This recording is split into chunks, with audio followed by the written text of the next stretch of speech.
Hi, my name is Carrie Grun, and today my presentation is on Japanese etiquette.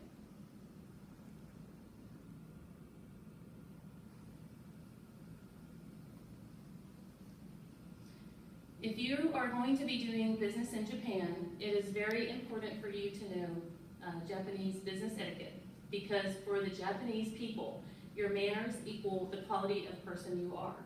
And if you do not have good manners or show good manners to the Japanese people, they will not want to do business with you.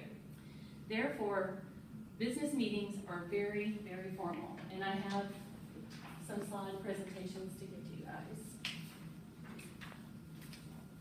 Can you pass those down?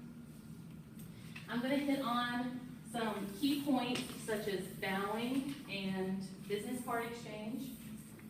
But right now I'm going to talk about when you get there, you are going to be introduced to your Japanese counterpart. When you have a meeting overseas with the Japanese people, you're not going to meet the head of the company. They will introduce you to your counterpart. And when you are introduced, one of the first things that you will notice is their appearance. It's very formal. Men are always in dark suits and a tie that is conservative. And the women wear a business suit. The skirt is usually just below the knee. When you meet this person, so we have the different kinds of bows. You will do kind of like a salute bow. It's formal. The respectful bow is reserved for people who are in a more senior position in the company.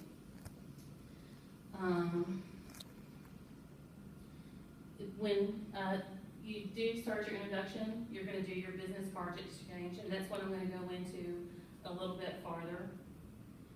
And one of the reasons that the business card exchange is so important at the very beginning of the meeting is because people want to know where you are in relationship to them and their company, because like I said, they want you to meet with your counterpart. They don't want you to meet with someone senior or lower, and that's the way to identify who you are in the company.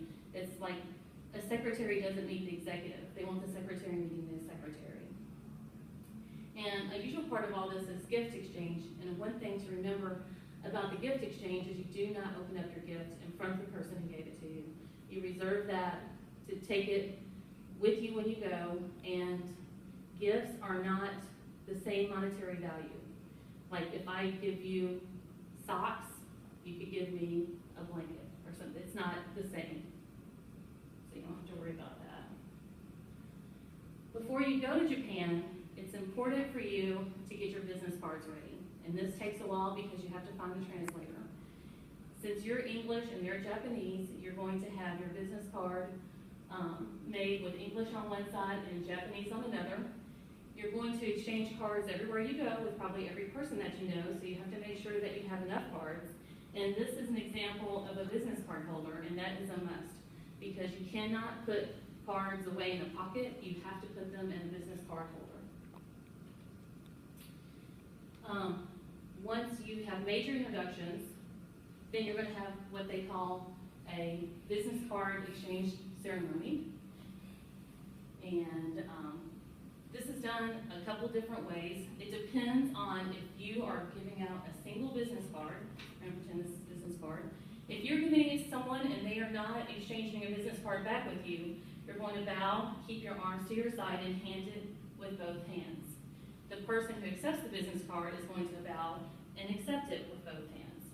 If you are simultaneously exchanging business cards, you will hand it out with the corner. You do not cover up your name or the logo, and you give a bow, and the person accepting the business card will accept it from the corner and will not cover it.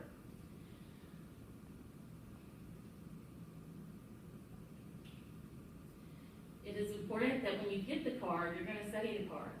You study it for a couple minutes. You don't put it away. You confirm the giver's name and their title in the company. You do not use their first name. When you talk to someone in Japan, they only go by surnames. You're going to keep the card out for several minutes. When you're presenting the card, make sure that it's in that person that's receiving its language and then faces toward them. So whenever they get it, they can see it.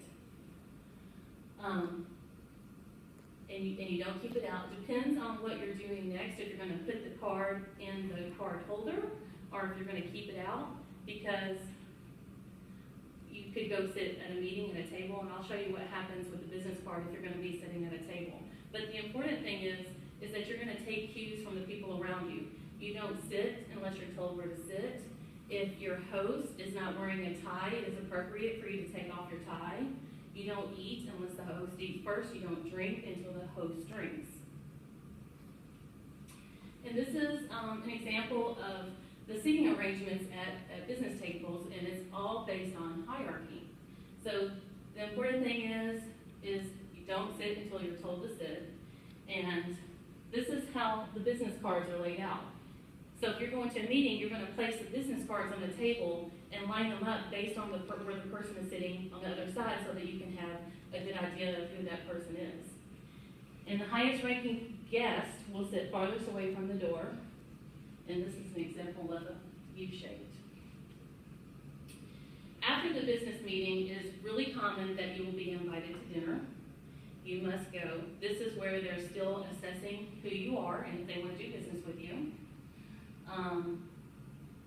Learn Japanese dinner etiquette. It's a little bit different from business etiquette, but it's still just as important because they're still assessing who you are.